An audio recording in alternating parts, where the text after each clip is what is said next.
الشعب ب200 في الشهر. سمعت إن هيبقى في مظاهرات في كل شوارع مصر ضد التعذيب والفساد والفقر. نزلت أنا وأصحابي يوم 25. الشعب نازل ولا لأ؟ ما كناش عارفين. لقينا الناس بالألافات والملايين واصلين، وهتفنا سلمية في كل الميادين. لكن النظام ما عجبوش. النظام مش بس مية وغاز، ده رصاص حي كمان. كان حظي أحسن من غيري، والرصاص جه في ظهري بس ودراعي. كل ده عشان رفعنا صوتنا؟ طب والله ما احنا راجعين بيوتنا. ساعدت في المستشفى الميداني بين جرحى وشهداء وتعقيم إعلامي، بلطجية وأمن ومتاريس، بس ما مشيناش غير لما مشي الرئيس. لكن لسه في ظلم مستخبي وجبان، فقررت اني مش هنام، هنزل وادور، هقابل واسأل، بس الأول زي ما اتعودت دايما هسمع. سمعني.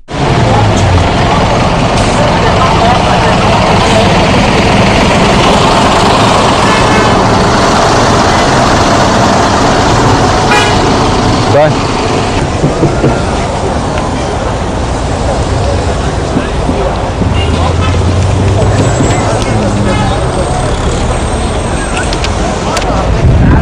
طب تعالى بقى مرشح يا رمضان.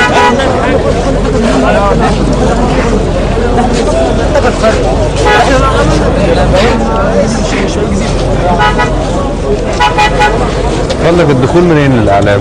نعم. الإعلام يخش من لسه شوية. لسه؟ من هنا ولا من الباب الثاني ولا من ايه؟ توكيل من الباب ده. هو مش الفرز بدأ جوه حضرتك؟ ماشي. حضرتك الفرز بدأ جوه؟ نعم لسه. لسه. البيت 3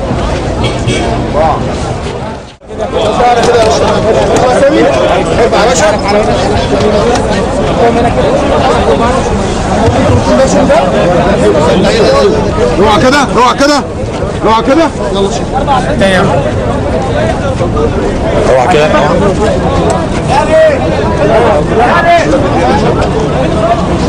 في مشكلة، أنا شايف في كلام حضرتك. اقول لحضرتك انا الانتخابات اخر حاجه وصلنا لها ان احنا بناخد في الانتخاب الاخير اللي هو بتاع الاستفتاء 375 جنيه. 375 جنيه. عرفني بيكم في شغلكم. احنا احياء ومحافظه. من المحافظه موظفين في اللجان الانتخابيه بالظبط. بتاع لجان. تعريف الوظيفه ايه بالظبط او العنوان بتاع الوظيفه عشان الناس تعرف؟ وظائف كتير مش وظائف يعني ممكن تلاقي مدرس كلهم موظفين في المحافظه. لا الدور اللي بتعمله في اللجان الانتخابيه بقى امين لجنه بالالف للياء يعني كل الشغل بنراجع عليها.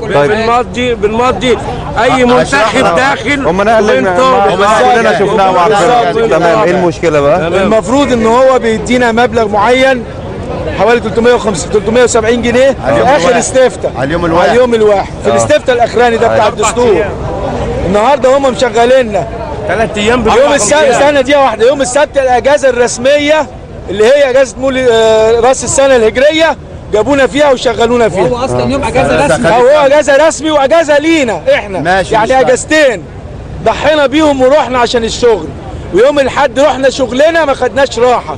يوم الاثنين من الساعه 3 الفجر واحنا واقفين قصاد القسم عشان يوزعونا، واشتغلنا الاثنين لحد الساعه 10 بالليل واشتغلنا النهارده. كل ده يقولوا ب 150 جنيه. البهدله اللي احنا شفناها الساعه 5 الصبح على الايام دي كلها كله. الساعه 5 الصبح الاسم بلعبوا العيله. لو رحت دلوقتي هتلاقيه كله طين وكله روبه عشان نجيب الصناديق دي وعشان نجيب الورق ده. الساعه 3 كله شلنا الطين وشلنا الروبه. اتصرفت. لا المصاريف دي بقى مصاريف. السيد رئيس الحي وعدنا وهو بيتكلم معانا قال يا جماعه هتشتغلوا يومين وهتاخدوا المكافأة مضاعفة. ايوه. طب عملتوا ايه؟ وافقنا بكده ان المكافأة مضاعفة. دلوقتي عملتوا ايه؟ دلوقتي احنا ما شايفين رئيس حي ولا شايفين حد. اعتراض. عملتوا ايه كنوع من الاعتراض؟ يعني الاعتراض بتاعنا قلنا مش هنفرز الاصوات حتى ان دخلنا بالصناديق جوه. الصناديق كل مندوب على صندوقه مش هيفرزه لغايه ما تاخدوا لحد لما نعرف حقنا. الناس دي كلها فاقده المصداقيه. استنى بس. الناس دي كلها فاقده المصداقيه في القيادات. مفيش قائد صادق. عايز اقول لحضرتك على حاجه، يدونا وعد وعد ان المرتب ان اللي المرتب اتفقتوا عليه هيبقى مظبوط، غير كده يعني كلها وعود زائفه، مفيش واحد بينفذ وعده. عايز اقول لحضرتك على حاجه، هات لي اي مسؤول هنا ينفذ وعده واحنا ننزل الميدان. وان كانوا قالوا لنا يا جماعه ده في حب مصر وتعاونوا معانا، عندنا سنه نشتغل ببلاش، عندنا استعداد نشتغل ببلاش في حب مصر، واحنا راضيين ونشيل الطين في حب مصر ونشتغل ببلاش، لازم اعمل له فلوس التامين ونعمل كل حاجه في حب مصر، وياخد مرتب عن اليوم نشيلهم كلهم على دماغنا ونأمنهم. كوبايه ميه ما دخلتناش، ياخد مرتبه 10000 جنيه في اليوم واحنا 150 جنيه. ماشي بالوكيل نيابه ماشي وموظف وكيل النيابه ياخد 12000 جنيه هيعمل لهم التامين، هم مش هيعملوا حاجه من غيرنا يا باشا. فلوس التامين على حياتي جنيه. انا كعامل ماشي موظف في الدوله، لو دستنا عربيه اثناء الانتخابات او حصل حاجه اثناء الانتخابات هدفع لها الضريبه بتاعتها. عيالي الثلاثه هياكلوا منين؟ مراتي هتاكل منين؟ هنصرف منين؟ من المعاش؟ المعاش هيكون كام؟ وكلنا عارفين المعاشات في مصر شكلها ايه؟ وتقول احنا بنعمل ثوره ياخد 12000 جنيه وهو قاعد. طب انت بتدي واحد ماشي يعني انتوا قاعدين ومش هتفرزوا لغايه ما تلاقوا حاجه. مش هنفرز حاجه. برضه انت مصمم يا عم هي عايزه تعلم الورق وبس. كلها وقلت يا ريت كان جه حد يتكلم معسول كلام عشان نخش نفرز، وبعد ما نفرز بالبلدي اللي يضمن لك ان الكلام اللي هيتقال هيتنفذ؟ المستشار العسكري هو اللي بيقول الكلام. لازم مين يقول لك كلام؟ لازم المستشار العسكري لان العسكريين بيلتزموا بكلمتهم، او الرئيس اللجنه، رئيس لجنه الانتخابات هو كتابيا ولا ممكن هو يوعدك هو نفسه لا شخصيا؟ كتابيا ليس وعد. هتشوف والله هو لو بس رجع حد في يتكلم. العموم هو ما حدش هيصدقه في اي حاجه تانية. واحنا مسجلين عموما برضه، لو هتتكلم معاه قول لنا عشان نصور معاه. انتخابات رئاسه احنا واقفين هنا. بس عايزين محدش هيروح نروح نعمل ايه؟ هنروح نعمل ايه؟ حد هيروح لا شورى ولا مشروع؟ هنروح نعمل ايه؟ على فكره يا جماعه دي كده والله العظيم ده الاتفاق بيقول لك ما كانش كده. لا احنا مش عاوزين يا عم 500 جنيه مسمار والله سعيد.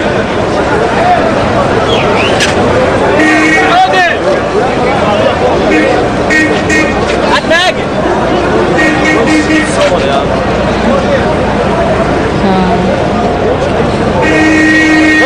عفوا انا محكوم.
صدر قرار السيد رئيس اللجنة العليا للانتخابات رقم 29 لسنة 2011 على أن تكون المكافأة للمرحلة الأولى 500 جنيه والإعادة 250 جنيه للمرحلة الأولى.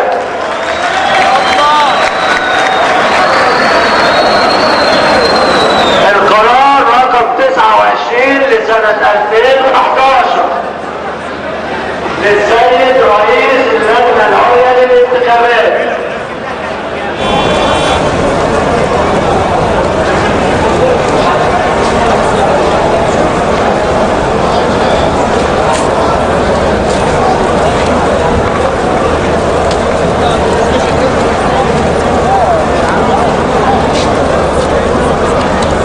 دلوقتي بتعد ولا بتفرز بس؟ بفرز بس. ده لسه الفرز بس، لسه ما بيعدوش دلوقتي.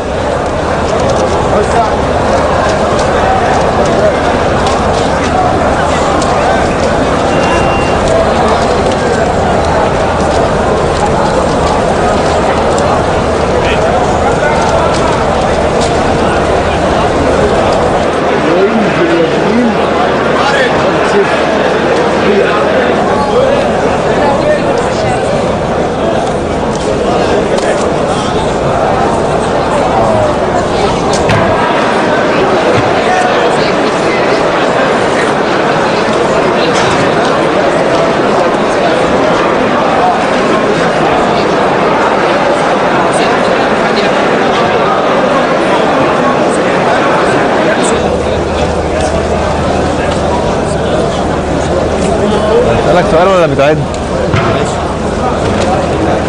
لسه ما عملناش اي حاجه. طب سؤال قبل ما تبتدوا بس، عملتوا ايه في مشكله كان في الفلوس وبتاع؟ مفيش مشكله واحنا قاعدين. امر عسكري. الناس مرضيه. طب بخلاف ان انتوا اغلبكم مش فارقه معاكم وبتأدوا واجب وطني ومبسوطين، اتفقتوا على حاجه وطلع حاجه تانية، مظبوط؟ اتفقوا معاكم على مبلغ معين؟ لا هم ما كانوش يتفقوا على حاجه. هم ما كانوش يتفقوا على حاجه.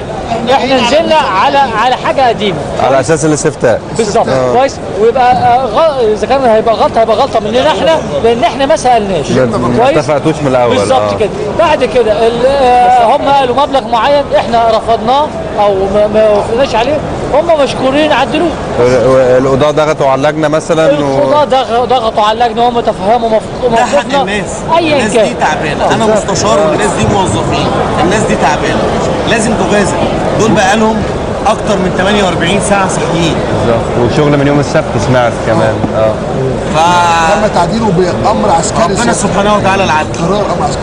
فيعني نبتغي العدل من الله. ربنا معاك، ربنا معاك. القناه الثانيه دي؟ لا، قناه 25. يعني السبعه؟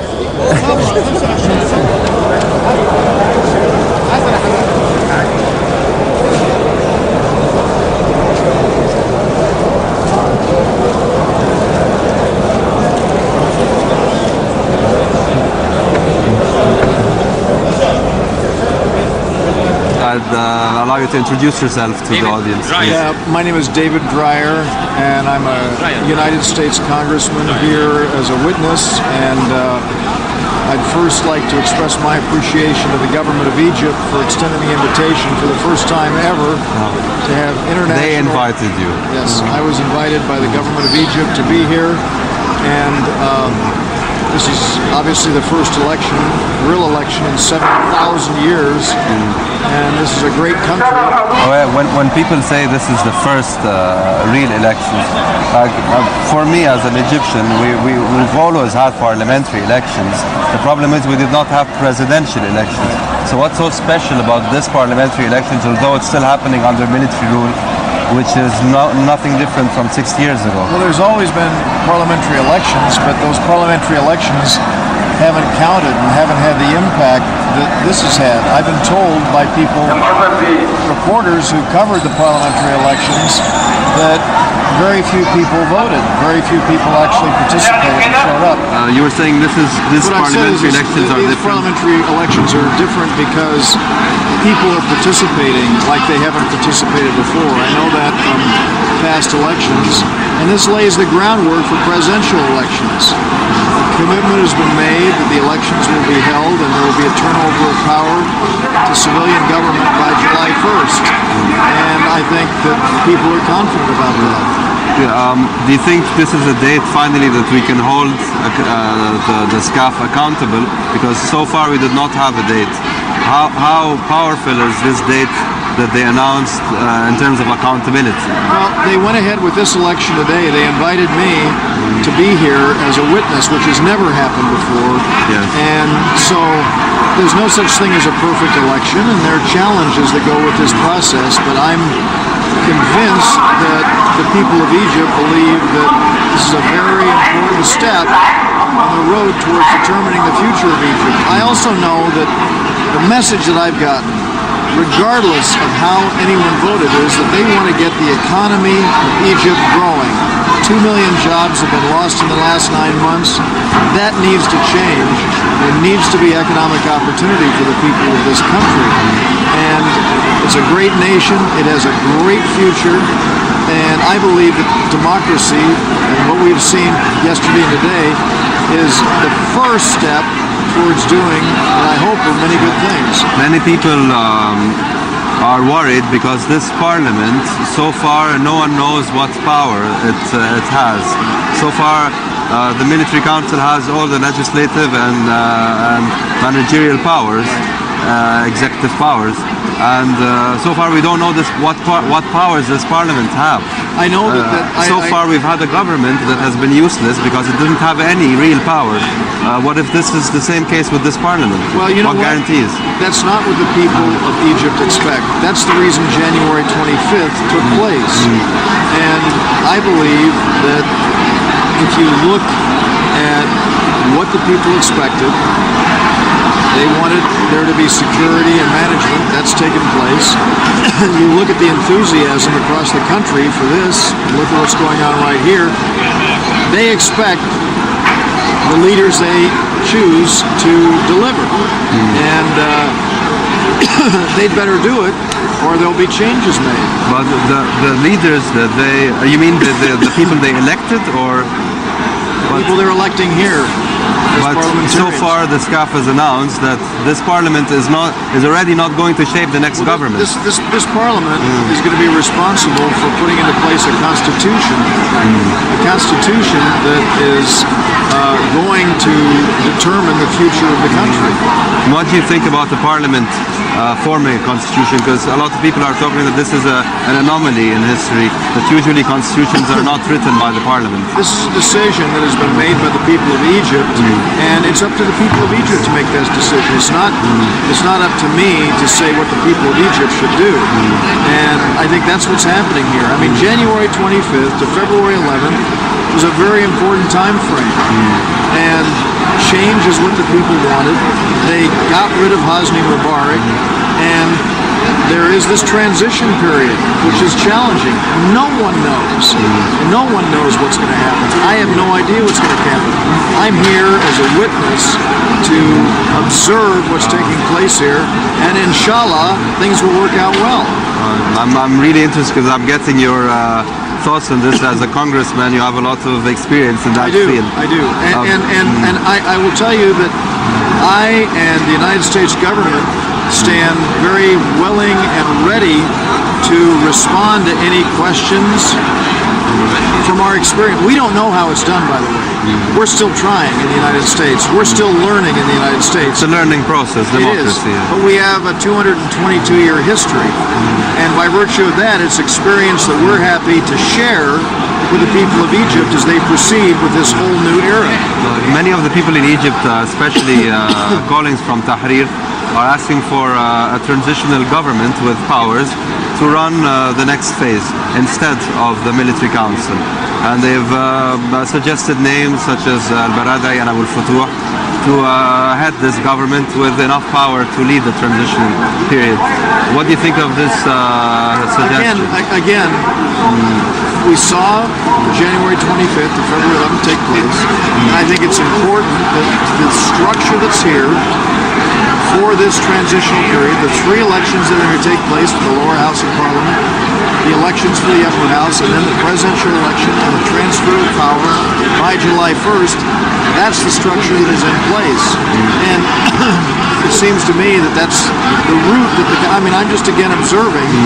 It seems to me that that's the route that it's headed in. I know that there are people who have wide-ranging views. We have the same thing in the United States, but at the end of the day, the majority has to be able to determine the future of the country, and I think that's what's going to happen. I hope and pray. I hope so too, and thanks for coming. Oh, my pleasure. Absolutely. Thanks a lot. Tahir Mas. Tahir Mas. I mean, I'm not pro or anti. I mean, I want things to work out for this country. Personally, I believe, I don't trust a democratic transition under such a dictatorship as SCAF. Well, I mean, I would tell you that they're old regime. They're Mubarak's people, honestly speaking. And over the past 10 months, they've lost everyone's trust. And even our channel, Saying the Truth, was attacked. 4 people beaten, and we were shut down for a week. It's terrible. I abhor violence on either side. Violence on either side. Yeah, I mean, violence no matter where it comes from. The word violence implies that both parties are equal. Well, I just say, I mean... But if one party is unarmed, then it's not violence, it's terrorism, and we're being terrorized, honestly. I'm very sympathetic, and I think that what happened, I think that the change that's taken place in this country has been positive. And I certainly, again, hope and pray that it's costing a lot. I thought the cost will stop after the 11th, but we're sacrificing much more people every day. Well, last week you've seen the events. Well, let's hope let's hope that what happened yesterday and today is going to change that. Going to push people and give them drive. Lots of young people I've talked to in the last 2 days. I've been in probably 12 or 15 polling stations all around, talking to voters, and I think that they want to make sure that this country gets back on track. Job creation, economic growth, peace, stability, freedom of speech. That's what they want. As we say, you fight Kaf and Tahrir, and you fight for democracy in the ballots. So exactly right. And personally, I choose ballots over bullets. Oh, that's a nice one. Thank you. How are you? Very good. How are you? I'm fine. Can you introduce yourself to our audience? Sure. My name is Frank McLaughlin. I am a witness with the Carter Center. All right. We're in the United States?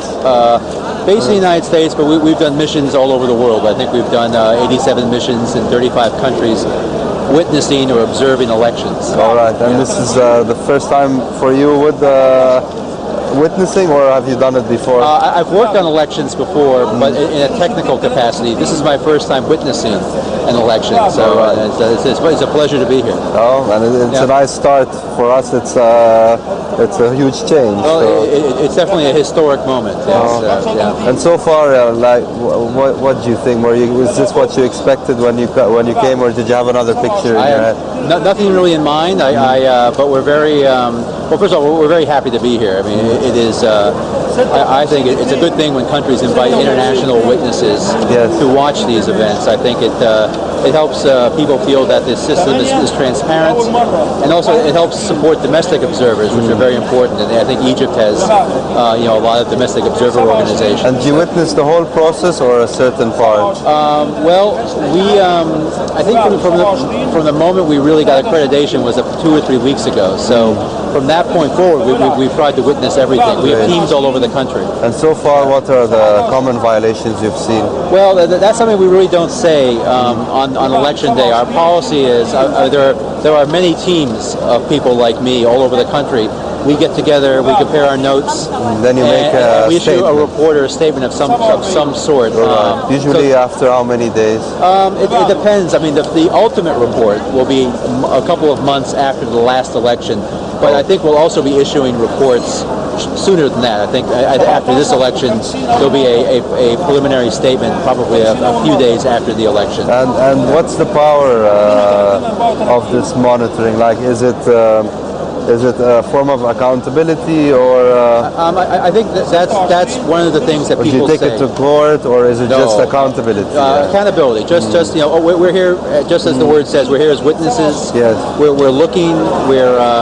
We are going to report the strengths and weaknesses if we see them. Yes. Kind of like human rights organizations or Amnesty International, giving credibility and observing. Inshallah, as they say. That's our hope. And we also feel that it's a support to domestic organizations. We think it's important that Egyptians continue to do important work in monitoring their elections, their human rights, everything. And I think that international organizations, our hope is that we're supporting them too. To exchange experiences. Absolutely, and we learn a lot too. Absolutely, learn a lot from groups here in Egypt. So it's a beautiful country, and it's a great experience for us. We're very happy to be here. Great, we're happy to have you. Thank you. Thanks a lot. Thank you. Shukran jazilan.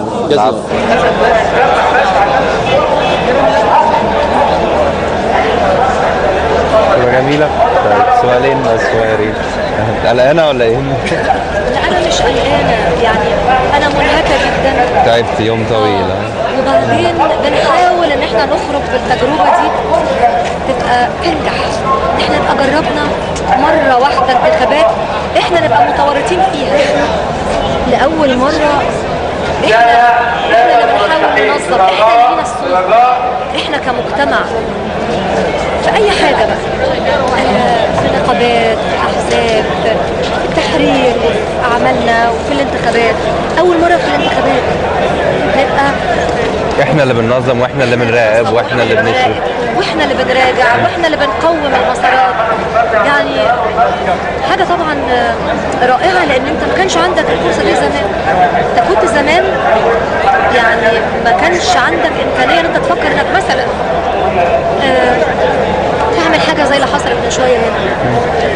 ايه اللي حصل؟ قصدك على انهي حاجه؟ يعني فكره انك انت تساعد مثلا في انه اعتصام وتتدخل وان القضاه يقتنعوا، يعني وحلوا الموضوع في الاخر بالضغط. يعني كانوا هم متضايقين من المبلغ اللي اتفقوا عليه. القضاه برضه اللي صعدوا الناس وافقت. عايزه اقول لك ان انت منين ما بتضغط منين بتلاقي رد الفعل. عمرنا ما هنقدر ناخد حقوقنا الا لما ندافع عنها. الانتخابات بقى المره دي الانتخابات زي ما انت شايف هي برضه طعم الثوره، لانها بتشوف تحس بالثوره في كل حاجه. يعني حتى لما فتحوا صناديق هناك فجاه قال لك لا ووقفوا وهنا وكذا، يعني حاجات ما كناش بنشوفها خالص. بس المؤسف الفلوس اللي اترمت كرشاوى انتخابيه من بعض القوى السياسيه اللي هي الجديده اللي احنا كنا ما نتصورش انها ممكن تعمل نفس اللي كان الحزب الوطني زمان بيعمله. ومع ذلك هيبقى مهم ان في تسجيل لهذه الامتلاكات علشان يبقى في عقاب او محاسبه، اقصد مش عقاب، محاسبه، وعشان ده ما يتكررش. عندك ايمان ان هيكون في محاسبه؟ يعني ناس بتقول ان النيابه الاداريه هي دي النيابه نفسها اللي كانت بتحاسب الضباط اللي قتلوا الشهداء والقضايا ما حصلش فيها حاجه. ايه اللي هيخلي؟ كفايه ان انت بتقدر تقول، تقدر تصور وتسجل وتوثق